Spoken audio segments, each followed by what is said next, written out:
Pessoal, vamos dar continuidade no nosso estudo e encerrar a parte 2. Bom, a gente viu anteriormente as tintas mais usadas nos sistemas imobiliários, né? As tintas PVA, as tintas acrílicas e as tintas esmalte. Existem vários outros tipos de tinta que também têm aplicações bastante interessantes. A começar pela tinta epóxi. Assim como a tinta esmalte, ela também é um sistema de pintura que é considerado impermeável ao vapor d'água. Mas ela tem uma diferença.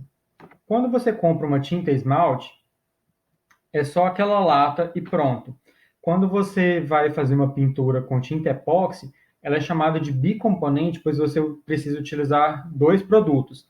Não só a tinta, como também um catalisador, que vai promover as reações químicas necessárias ao endurecimento e à cura da tinta e assim garantir sua durabilidade e a sua performance. Essa tinta, que a gente denomina tinta epóxi, ela tem uma resistência muito alta à abrasão, que é o atrito, e aos agentes químicos. Por essa razão, ela é usada em ambientes muito agressivos quimicamente, como laboratórios, como indústrias, ambientes que precisam de lavagem constante, como é o caso de banheiros, por exemplo, e também em pintura de alguns pisos muito sujeitos à abrasão, como estacionamentos, garagens e balcões também. Existe uma outra modalidade de uso da tinta epóxi em que a camada é mais grossa, lembrando que a gente mencionou que geralmente os sistemas de pintura constituem camadas de até 1 milímetro, mas esse sistema ele é um pouco mais espesso e ele é denominado comercialmente de porcelanato líquido. No fim das contas, ele não é nenhum porcelanato e nem é líquido, né? Ele endurece depois da aplicação. Mas ele tem, de fato, uma semelhança visual com o porcelanato, porque é um acabamento de alto brilho e muito liso, e ele, durante a aplicação, é feito com produtos que estão na fase líquida e que depois endurecem. O porcelanato líquido, ele requer a limpeza rigorosa da superfície, a abrasão da superfície, então você pode aplicá-lo sem remover o piso que estava abaixo. Por exemplo, um banheiro com piso de cerâmica, você pode colocar o porcelanato líquido sem quebrar a cerâmica que estava abaixo. Isso é muito bom, mas essa cerâmica tem uma superfície muito lisa. Antes, você precisa lixar bastante bem ela com uma esmerilhadeira, remover todo o pó rigorosamente, passar um pano úmido. E a aplicação envolve bastante passos e uma dosagem muito precisa dos materiais, que deve ser feita com uma balança de precisão. E o instalador também deve usar equipamentos como um sapato de pregos para não danificar a superfície do material e até mesmo usar de fonte de calor, como por exemplo um maçarico, para remover bolhas. O que eu quero dizer com isso? O porcelanato líquido é um material que a instalação requer mão de obra especializada. Pode se constituir em uma fonte interessante de atividade para os profissionais da construção civil, abrir empresas ou instalação desse tipo de material também. Mas, de qualquer forma, é preciso um treinamento rigoroso da mão de obra e um controle durante a obra. Mas a tinta epóxi, apesar de todas essas vantagens, ela tem um problema. Ela não tem resistência aos raios ultravioleta, que são os raios presentes, né, pela radiação solar. Isso significa que ela não pode ser usada em áreas externas, ela só pode ser usada em áreas internas das edificações. Muito menos também se pode usar a tinta epóxi em locais onde aquela água vai ter contato com os seres humanos, por exemplo, reservatórios, caixas d'água ou piscinas, tá?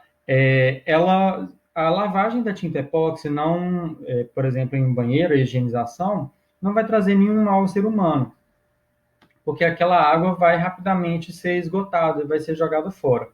Mas, no caso dos reservatórios e das piscinas, o contato da água com a superfície pintada com tinta epóxi pode liberar substâncias que são nocivas aos seres humanos. Então, isso não deve ser indicado para esse tipo de espaço.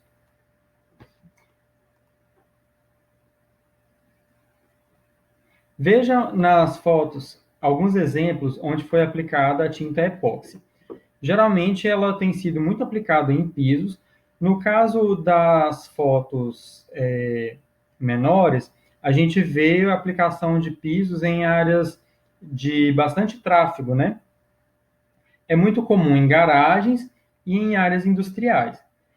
Em garagens e estacionamentos, pode ter uma grande vantagem. Geralmente, nas obras, o padrão é não pintar essas áreas, às vezes pintar somente as faixas que separam uma vaga da outra.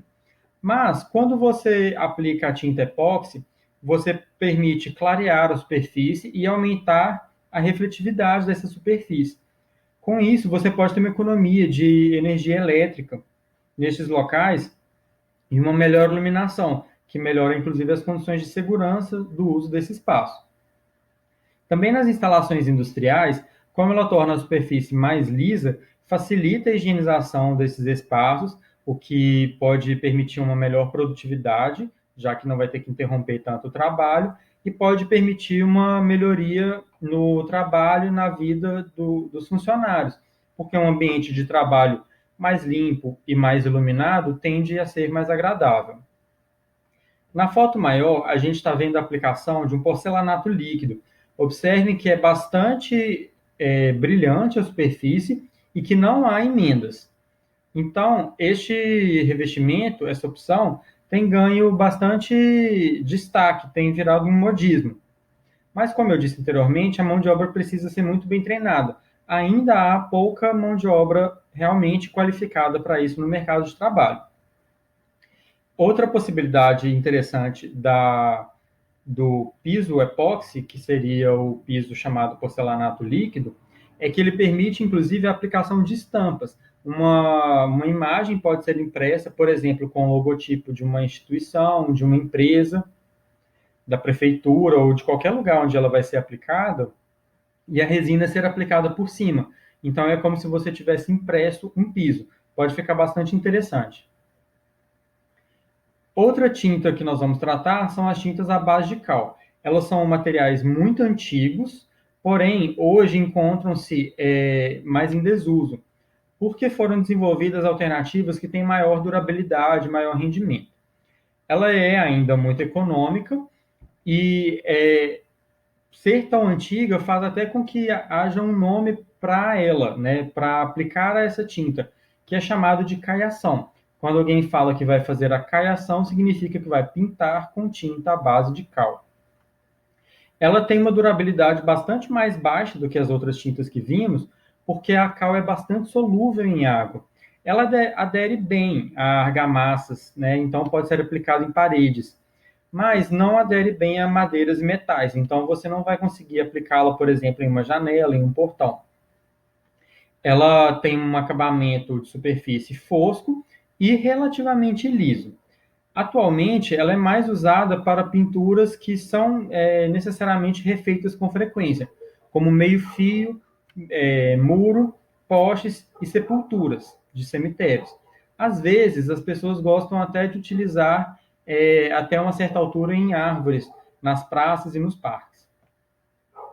Observe na figura alguns exemplos de aplicação de pintura a cal.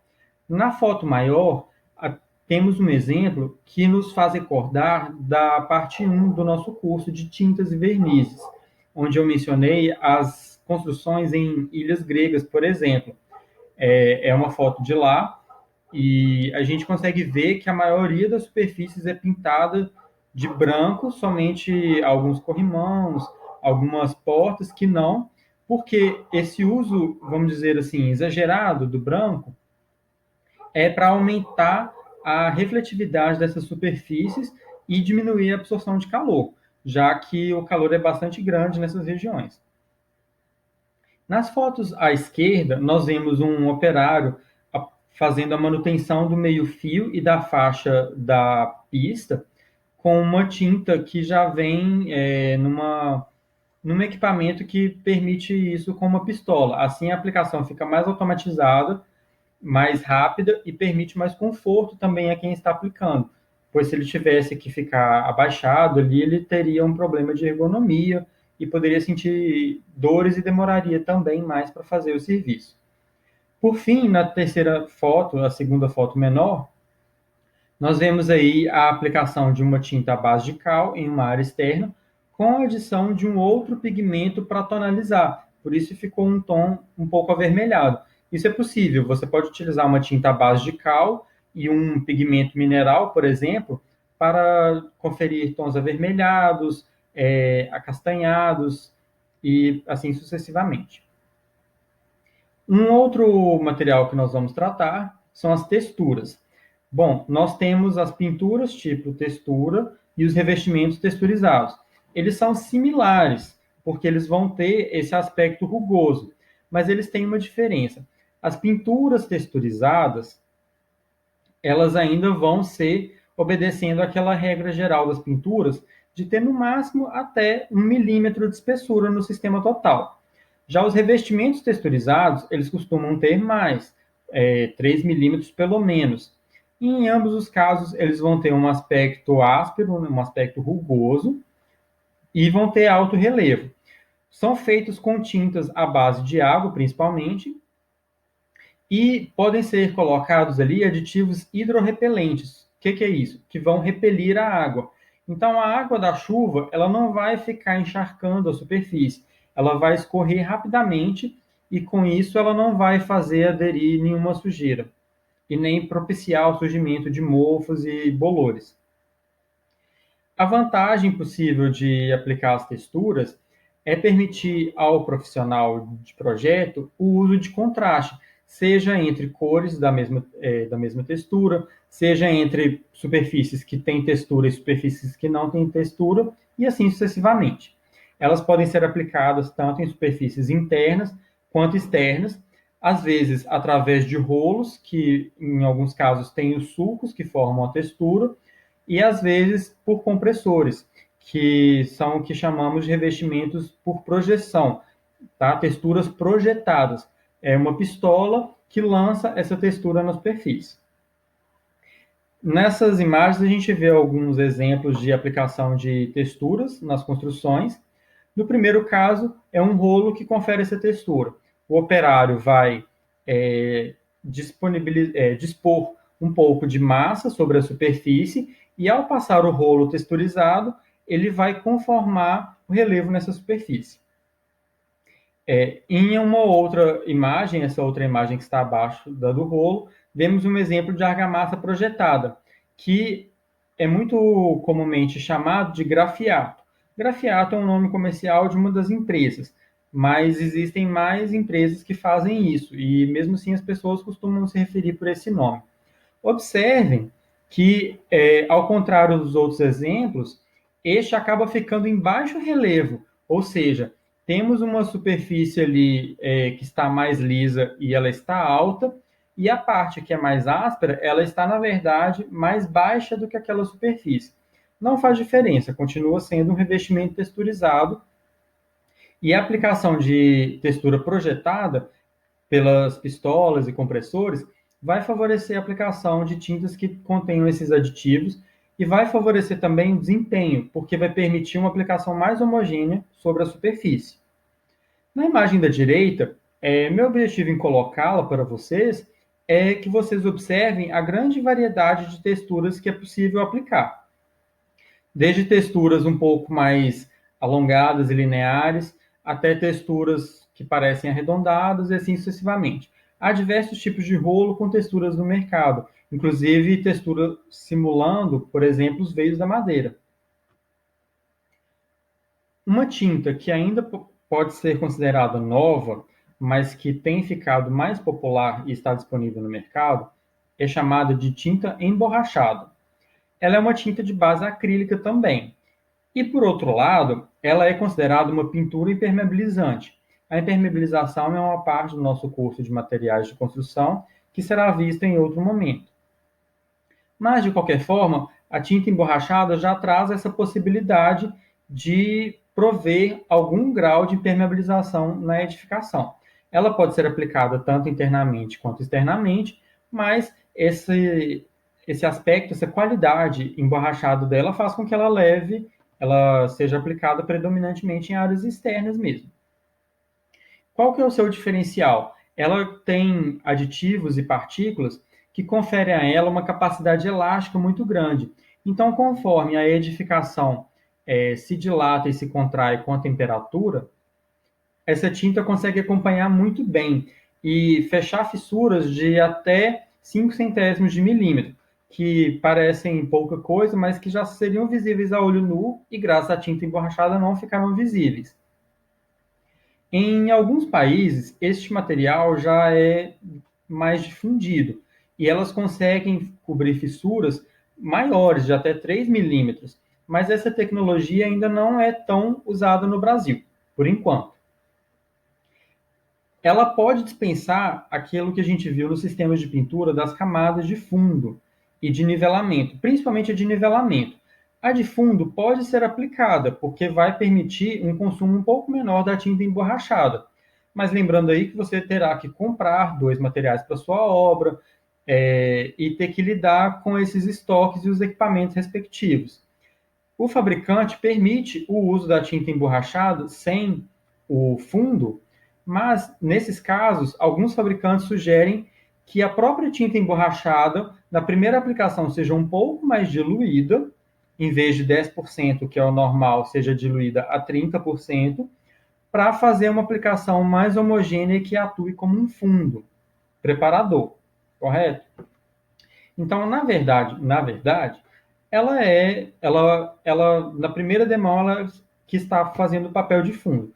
Pode ser interessante na obra para lidar com menos informações, trabalhar a própria tinta emborrachada mais diluída como fundo preparador. Se o fabricante dá essa possibilidade, significa que ele ainda mantém a garantia sobre o seu produto.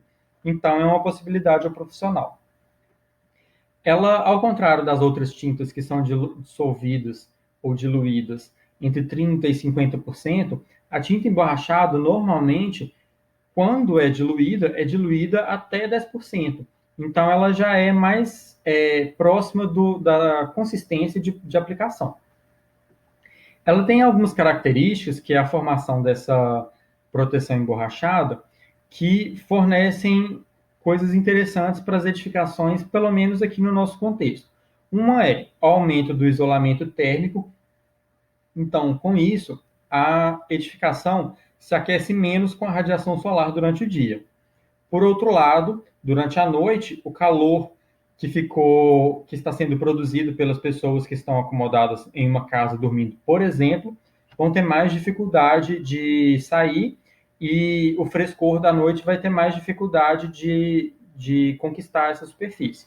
Mas, no geral, relata-se uma diminuição de até 3 graus comparado com o uso de outros tipos de acabamento nas fachadas.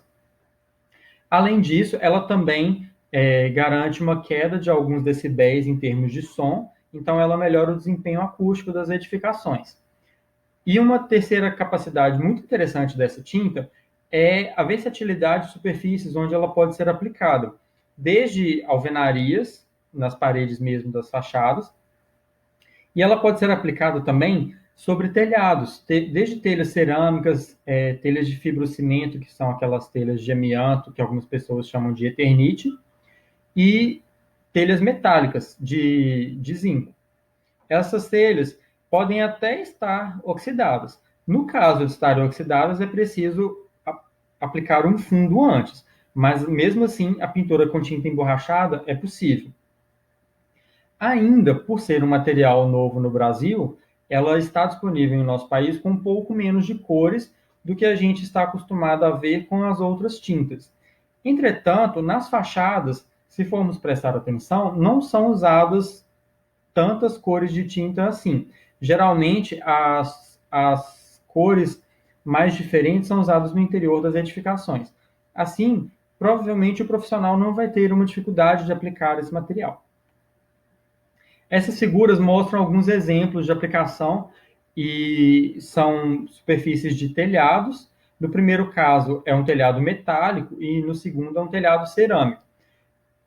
Não necessariamente vai ficar com esse acabamento na cor branca, existem outras opções de acabamento. É possível que ali esteja sendo aplicada uma primeira camada nessa cor para depois uma segunda camada em outra tonalidade. Se for aplicada a cor branca, ou qualquer cor clara, a edificação ainda terá a vantagem de absorver menos calor. Bom, com isso, vimos os principais sistemas de pintura utilizados.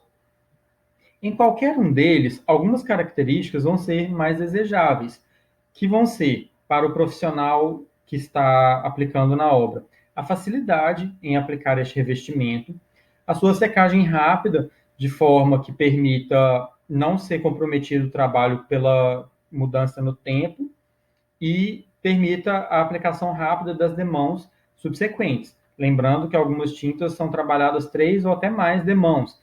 Então, uma rápida secagem permite que este trabalho continue mais rapidamente. Também é importante que qualquer tinta aplicada tenha uma boa aderência à superfície, isto é, que ela não saia nem com a limpeza e nem que a película se descole. E também queremos que as tintas aplicadas nas edificações tenham uma resistência e uma durabilidade consideráveis depois que elas se secam. É responsabilidade do profissional que assina uma obra alguns cuidados para garantir que a pintura vai ter o desempenho melhor possível conforme as suas possibilidades técnicas. São esses cuidados que o profissional deve ter. Respeitar a idade da base, a idade do substrato. Cada substrato ele tem um tempo necessário para estar pronto antes que a tinta seja aplicada. Veremos isso a seguir. O profissional também deve cuidar a umidade excessiva do ar. Então, no planejamento das etapas da edificação, da obra, o profissional deve monitorar também as condições meteorológicas atuais e as estimativas futuras do que pode acontecer com o tempo, de forma a evitar programar o serviço de pintura para períodos chuvosos. Da mesma maneira, o profissional deve pensar a pintura em áreas externas, principalmente que estão mais sujeitas a altas temperaturas, evitando-se as horas mais quentes do dia, pois temperaturas acima de 35 graus Celsius podem ser danosas ao desempenho da pintura, porque vão fazer com que o solvente evapore muito rápido, o que pode comprometer a qualidade do serviço e exigir que o serviço seja feito mais uma vez ou que mais demãos sejam aplicadas. Isso gera um gasto maior de tempo e de recursos financeiros. O profissional também deve ter bastante cuidado com vento e poeira.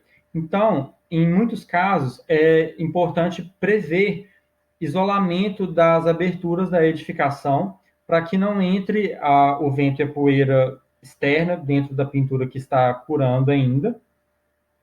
E também, quando possível, que se evite a aplicação em épocas de muita ventania durante o ano. Por fim, é comum que haja mais de um tipo de pintura nas edificações e que haja detalhes, recortes e outras características como desenhos. Então, o profissional deve cuidar bastante para que estas emendas sejam feitas com um bom acabamento. Como eu havia dito, cada base, cada substrato vai ter um tipo de pintura que pode ser aplicado e cada substrato demanda um tempo de preparação antes de que essa pintura possa ser feita.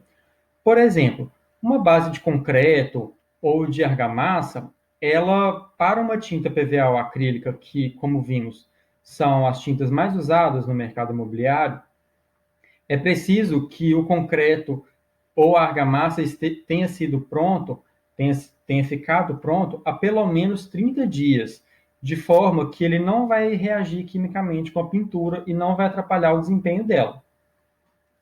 Para outros tipos de tinta, como cimento ou cal, este tempo até pode ser menor, mas em alguns outros casos, ele pode se tornar ainda maior, como, por exemplo, sobre argamassas de cal, a aplicação de tinta PVA ou tinta acrílica precisa de um intervalo mínimo de 60 dias.